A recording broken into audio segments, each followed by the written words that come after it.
You're a prime candidate because you need to know about growing trees, and you know I have to know when to plant and when to sell, and there's a little monetary value in what you do, and so we get some help. Then there's some money for for farmers if you want to go back south to farm. I said we make this kind of profit that we didn't even manage it. So let me move back down to Georgia to manage my timber. I was just basically just letting the trees grow as they will and wild. But after getting with Jerry, then Jerry told me, no, man, you can do better than that, you know. You need to have a program. Of course, I never thought about a program for growing trees. I just thought they'd grow wild in the forest like they always do. The plan will have to be written as required by USDA or NRCS is by somebody that's been trained to look at the property based on the landowner's objectives and write a plan that can maximize whatever the objectives are that landowner has. So I strongly recommend that every landowner try and get a plan. Through L.R. Lean, we have become involved in this program that will allow us to write a plan for our property as to how we want that property to be developed.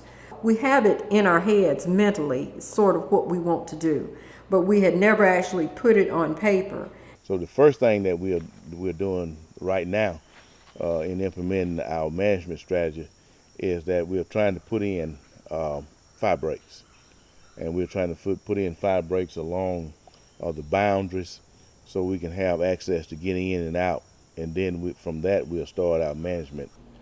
Well, the EQIP, they paid to put a well in, put water lines in, put cross fencing in, prepare a seed bed, also help me pay for seeds.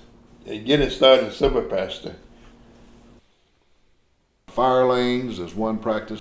And then later, this past winter, seedling pine, loblolly pines planted on that acreage. And in addition to that, I also wanted wildlife habitats. We're getting ready to do some chainsaw thinning, but we also are getting ready to do some timber stand improvement. When we started looking at the different tracks, we found some of the trees are kind of deformed, they're forked and what have you. And so we're gonna go ahead and harvest those, you know, for pulpwood because they probably won't mature into logs or what have you.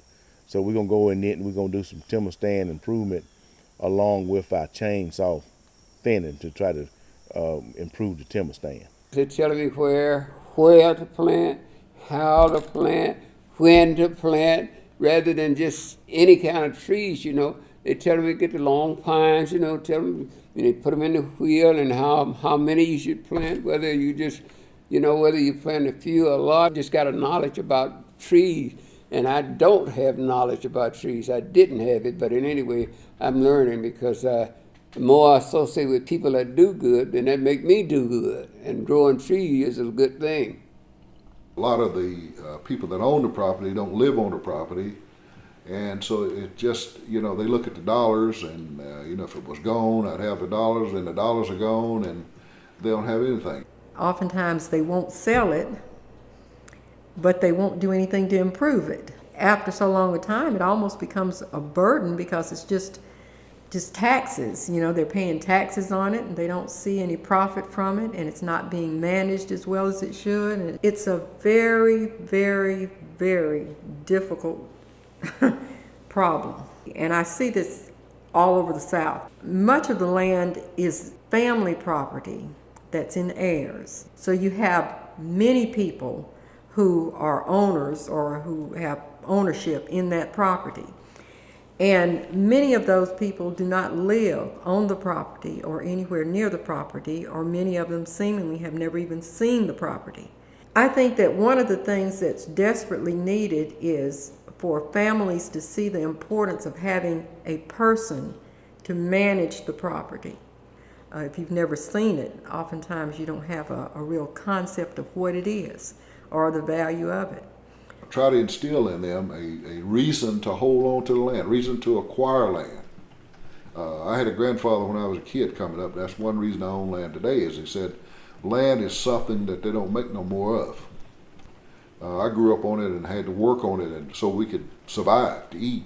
We had to grow different crops so we could. That was our livelihood. That was my father's livelihood. And most of the younger people are not going to live off the land per se. We got to instill in them a reason to hold on to it yet. These plans and doing things with it will help them. We are trying to let our children especially have some input into that. And we hope that that's a way that will keep them involved and keep them interested even after we're gone. We're also proud of the fact that since we've been involved in this, they have purchased property of their own here in the community. And I think that that's important, particularly with the amount of land that has, black farmers, black landowners have lost over the years. And it's so important when we can get people of color to come back and to purchase property rather than to lose it as it has been done over the years. So I strongly encourage anybody, any landowner, to get a plan written by somebody that's trained in forestry to do so, and they have to be in an RCS. They have to be on their tech register. So to get a plan and then participate in their practices that are offered by NRCS. My inspiration can slide on other guys and maybe may keep going like that, and you'll realize that all of the black guys who are farmers are poor. A lot of people black folks go north and get out of the south, especially because they don't like farming, don't like the trees and all. But if they get the knowledge of how it can help them and help them to grow, they'd be better off in the south than they would be in the north. That's one of the missions of LRLean, is just to help limited resource landowners retain their land and maximize their opportunities